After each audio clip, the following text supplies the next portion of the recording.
Estudantes da Escola Estadual Professor Francisco Barbosa, aqui o professor João Maria Freire, chegando com a nossa aula de filosofia, o método socrático.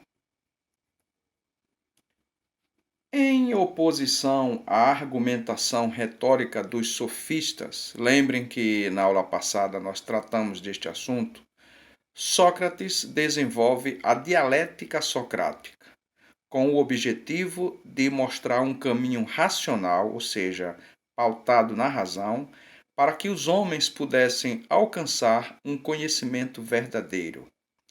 Para ele, a discussão, o debate, o diálogo não visa vencer ou persuadir, como defendiam os sofistas, lembrem da aula passada. Sua função, ou seja, a função da discussão, do debate, do diálogo, é, sobretudo, alcançar a verdade.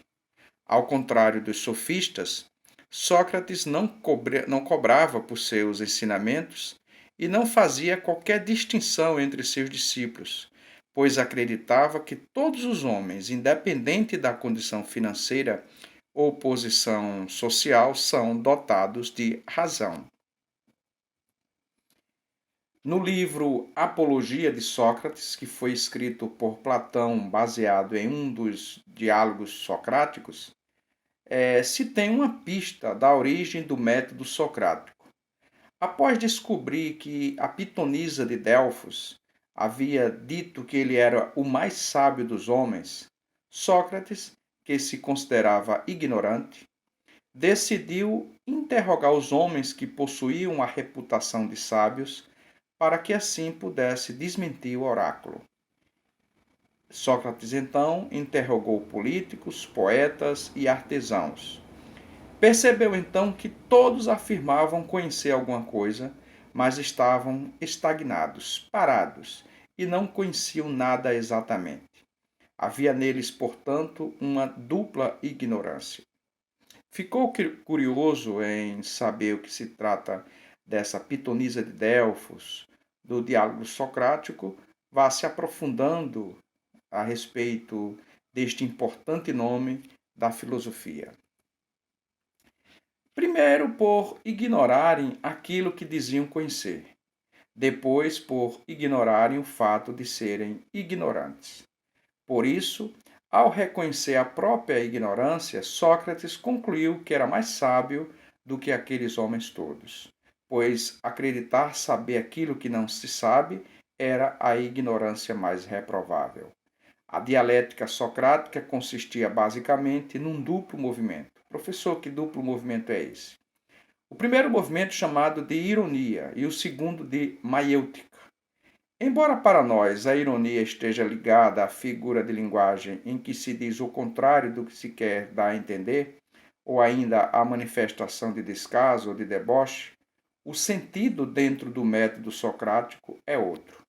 Qual é então o sentido da ironia? Ironia do grego eironé corresponde à ação de perguntar, fingindo ignorar.